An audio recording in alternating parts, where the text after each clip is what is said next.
अगर आप $10 मिलियन के बारे में सोचें और ये सोचें कि वो जिंदगी में आपके आ जाएगा तो आपको कैसे महसूस होगा, अच्छा महसूस करते हैं तो वो आपकी जिंदगी में आ जाएगा। ये है एक न्यू थॉट फिलोसफी जो कि कंप्लीटली डिफरेंट है। इसको लॉ ऑफ अट्रैक्शन कहते हैं। बिल्कुल मुख्तलिफ चीज आज डिस्कस करने लगा।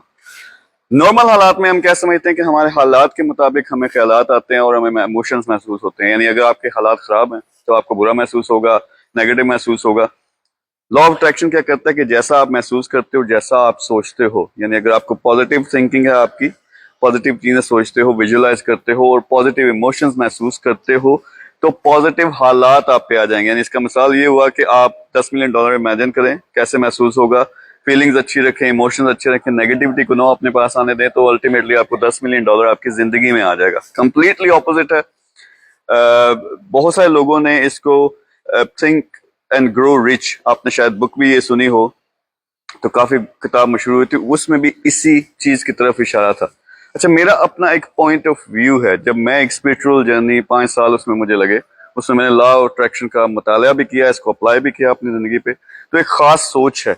सो मेन डिफरेंस क्या है कि आपने हमेशा पॉजिटिव रहना। पॉजिटिव रहना यानी पहले आप विजुअलाइज करें, टारगेट्स बनाएं कि जिंदगी में क्या क्या चाहिए, क्योंकि इस फिलॉसफी के मुताबिक इंसान को जिंदगी में क्या क्या नहीं चाहिए उसके बारे में ज्यादा सोचता रहता है और वही चीजें उसको ज्यादा मिलती रहती हैं। हालांकि उल्ट होना चाहिए कि जो जो चाहिए उसके बारे में सोचो और विजुअलाइज करो कि जैसे वो आपको मिल चुका है। फिर ये एक प्रैक्टिस है कि आप विजुअलाइज करेंगे तो आपको इमोशंस और फीलिंग्स महसूस होना शुरू हो जाएंगे। अब आपका काम सिर्फ इतना है कि आपने इसी इमोशंस और फीलिंग्स में रहना और नेगेटिविटी को अपने पास नहीं आने देना। तो ये एक आप पर्सन के लिए करते हैं, तो जो चीज आपने सोची थी वो खुद ब खुद, यानी इसमें एक्शन, नो एक्शन, कोई प्रैक्टिकल काम करने की जरूरत नहीं, खुद ब खुद हो जाएगा, आपकी जिंदगी तब्दील हो जाएगी। तो बहुत ही डिफरेंट और एक अजीब किस्म की फिलॉसफी है नॉर्मल लाइफ के लिहाज से देखें। मेरा पॉइंट ऑफ व्यू क्या है, मैंने ऑब्जर्व किया, खुद अपने आप में इम्प्लीमेंट भी की चीज, उसको ऑल्टर भी किया। मुझे ये लगता है कि लॉ ऑफ अट्रैक्शन के लोग जो इसको फॉलो करते हैं, एक थोड़ा सा उसमें फेकनेस आ जाती है। फेकनेस कैसे? आपने इमेजिन किया जी, पहला स्टेप फॉलो किया, आपने विजुअलाइज किया कि मेरी जिंदगी में ये चीजें हैं। फिर उसके बाद जब आप नॉर्मल जिंदगी में जाते हो, आप लोगों से मिलते हो, काम पे जाते हो, नेगेटिविटी जो आती है, तो ये एफर्मेशंस कहते हैं, इसका एक प्रोसेस का एक हिस्सा है कि आप सुबह उठ के कहेंगे कि मैं बड़ा अजीम इंसान हूँ, मेरी जिंदगी बहुत अच्छी है, मेरा हालात बड़े अच्छे हैं, मैं एक मिलियनर हूँ, वगैरह वगैरह वगैरह। तो ये इस तरह के वो झूठ लगने शुरू हो जाते हैं। यानी आपको इसकी फिलॉसफी क्या है कि आप सोचें और उससे आपको पॉजिटिव जज्बात महसूस हों। लेकिन जब आप इस तरह की बात कर रहे हैं तो वो आपको शायद महसूस नहीं होंगे और यकीनन नहीं महसूस होंगे, लेकिन आप फेक करना शुरू हो गए हैं। तो उस तरह से ये मेरे ख्याल में इसका कोई फायदा नहीं होता।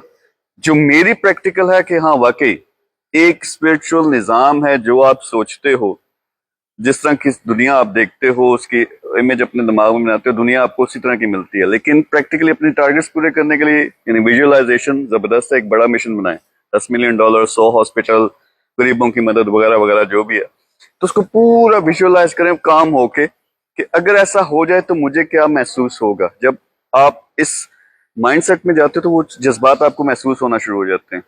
अब टेक्निक ये है कि इन जज्बात को अपने पास रखना है और जो भी नेगेटिविटी आती है उसको डील करना है। जितना आप इसमें प्रैक्टिस करेंगे उतना आप इसमें बेहतर होते जाएंगे और अल्टीमेटली वो चीज आपको मिल भी जाती है। लेकिन इसमें जो मैंने टेक्निक बनाई है इसमें फेक यानी झूठ बोलने की जरूरत नहीं है। इमोशंस जो आपको महसूस हो रहे हैं उनको एक्नॉलेज करें कि वाकई मुझे ये चीज महसूस हो रही है, लेकिन पीछे जो कॉन्सेप्ट है, यानी मैंने इसका जो वर्जन निकाला कि अल्लाह ताला की जात है, कुन फयकून कहे तो कुछ भी हो जाता है।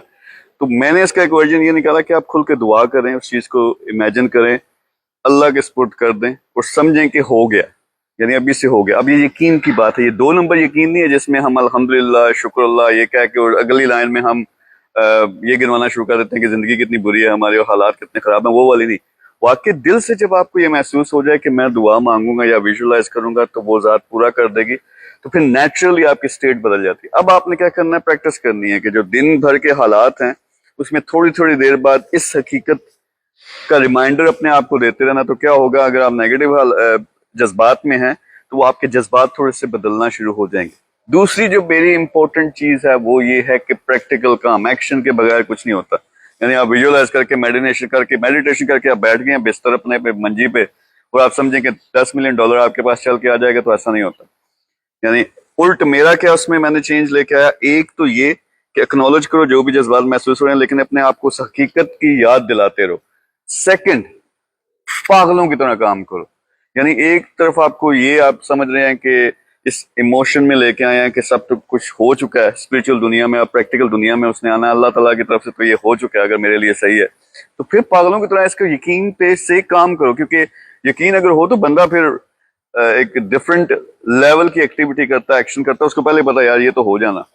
तो प्रैक्टिकल काम बहुत जरूरी है। तो आपने इसके बारे में पढ़ें जरूर। अगर लोगों को ये इंटरेस्टिंग चीज लगती है, अपने एक्सपीरियंसेस बताएं। लॉ ऑफ अट्रैक्शन, इसमें बहुत सारी चीजें होती रहती हैं नेचुरली। यानी आप छोटे छोटे एक्सपेरिमेंट से शुरू करें। $10 मिलियन या पैसे की बात करेंगे, उसके साथ बहुत ज्यादा नेगेटिविटी अटैच है, तो वो शायद आपको एकदम वो अपना माइंड ना चेंज करना आए, उसमें प्रैक्टिस लगे। ये छोटी छोटी चीजें। फॉर एग्जाम्पल, आज रेड कार एक इमेजिन करें और इस तरह फील करें कि जैसे आपको नजर आएगी। फिर सुबह उठ के गौर करें, आपको रेड कारें नजर आना शुरू हो जाएंगी। प्रेग्नेंट औरतों को प्रेग्नेंट औरतें बहुत ज्यादा नजर आना शुरू हो जाती हैं। जो बंदा कार खरीदना चाहता है वो रोड रोड पे नजर आना शुरू हो जाती है। तो लॉ ऑफ अट्रैक्शन का एक उसमें एक असूल कारआमद है। तो आप छोटे छोटे प्रैक्टिस करें, लेकिन अल्टीमेटली लॉ ऑफ अट्रैक्शन क्या, बड़ा एक विजन बनाओ, विजुअलाइज करो, फिर इमेजिन करो कि वो हो चुका है। वो इमोशंस अपने जिस्म में, अपनी बॉडी में वो ख्यालात लेके आओ। फिर उन ख्यालात के साथ आपने एवरी डे प्रैक्टिस करनी है, गुजारना है। जब भी आप नेगेटिव हो, अपने आप को हकीकत का याद करवाएं और प्रैक्टिकल काम लाजमी करें। मेरे ख्याल में ये law of attraction does work, लेकिन इस टेक्निक के साथ, प्रैक्टिकल काम और इमोशनल कंट्रोल के साथ। आप भी इस पे पढ़ें, देखें, वीडियोस देखें, अपने कमेंट करें, अपना एक्सपीरियंस शेयर करें। अगर लोग कहेंगे तो मैं इस पे पूरी सीरीज बना दूंगा कि कैसे मैंने इसे 5 साल लगाए थे पूरी इसको प्रैक्टिस करते हुए, अपना इसका वर्जन बनाते हुए, तो वो मैं आपके साथ शेयर कर सकता हूँ। Thank you very much.